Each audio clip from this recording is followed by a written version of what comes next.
કુળદેવીમાં ખુશ રાજી તો બધા જ દેવી દેવતા રાજી।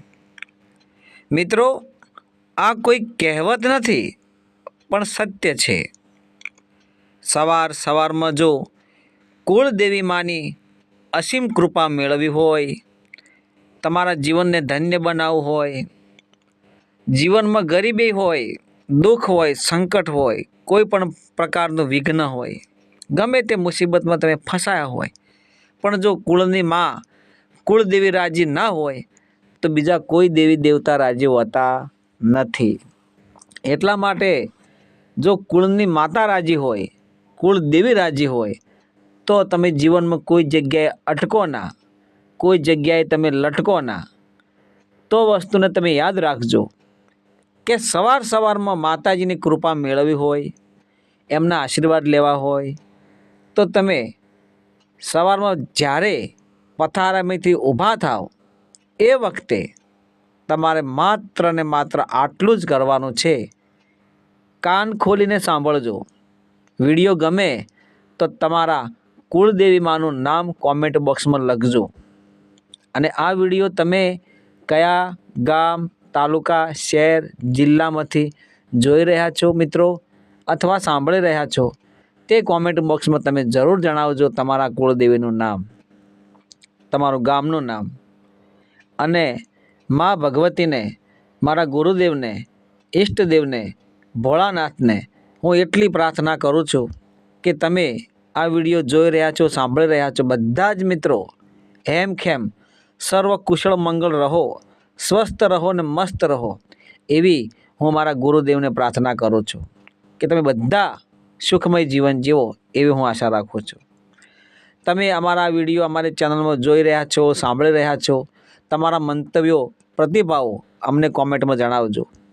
મિત્રો, કહેવાનો અર્થ મારો એટલો જ છે કે સવારમાં જો તમે વહેલા ઊભા થાવ પથારીમાંથી એ વખતે સર્વપ્રથમ તમારા પગ જમીન ઉપર મૂકો તે પહેલાં તમારા કુળદેવીનું નામ લેવાનું છે અને હાથ જોડી અને માને પ્રાર્થના કરજો, ઓમ કુળદેવી માતાય નમઃ।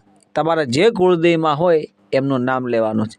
પછી તમારા હાથ ખોલી અને હથેળીના દર્શન કરવાના છે। દર્શન કર્યા બાદ તમે ધરતી માતા ઉપર જ્યારે પગ મૂકો એ વખતે તમારે ધરતી માતાને વંદન કરવાના છે। ત્યારબાદ તમે જમીન ઉપર પગ મૂકજો। તમે જોજો, આ એક દિવસ કાર્ય નથી કરવાનું, દરરોજ તમે આવી ટેવ પાડી દો। અને સવારમાં વહેલા ઊભા થાવ તો મોબાઈલની ટેવ બંધ કરી દેજો। મોબાઈલ જોવો નહીં, વહેલા ઊભા થઈને કોઈ દિવસ મોબાઈલ જોવો નહીં, એ ટેવ ખોટી છે। સારા વિચારો, સારું મન, પવિત્ર સ્વભાવ જો તમે કુળદેવી માતામાં પરોવશો, ધીમે ધીમે તમારી પ્રગતિ થવાની ચાલુ થઈ જશે। જ્યારે તમે સવારમાં વહેલા ઊભા થાવ, જીવનમાં દુઃખ ના લાવવું હોય ને સુખી થવું હોય, તમારા પરિવારને, તમારી પેઢીમાં ક્યારેય દુઃખ ના લાવવું હોય તો તમારે વહેલા ઊભા થાવ એ વખતે તમારા કુળદેવીનું નામ લઈ માતાજીને પગે લાગી અને સ્મરણ કરીને એમને વિનંતી કરજો।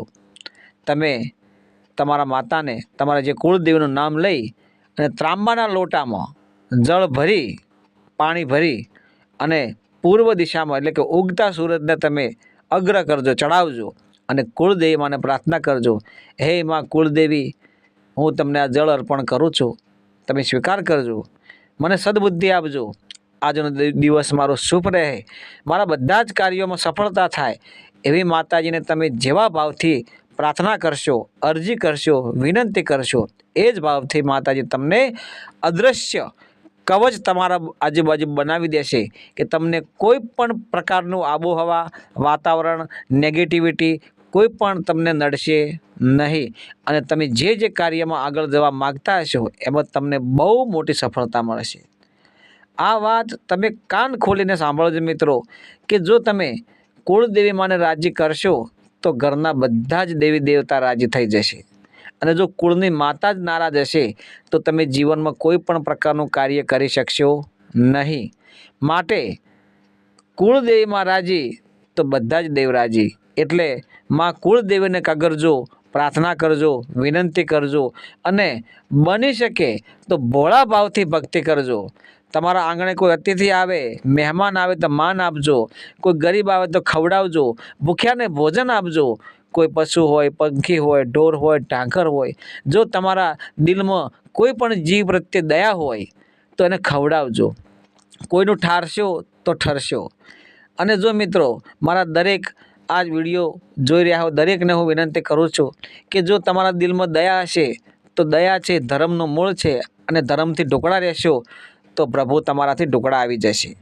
અને જો પ્રભુ આવી જાય તો માતાજી પણ આવી જાય. લક્ષ્મી આવે એટલે વિષ્ણુ ભગવાન આવી જાય અને વિષ્ણુ ભગવાન આવે એટલે લક્ષ્મીમાં ઓટોમેટિક આવી જાય. તો ભક્તિ એવી કરજો નિર્મળ થઈ અને એવો સ્વભાવ રાખજો કે દુનિયામાં તમારો ડંકો વાગી જાય.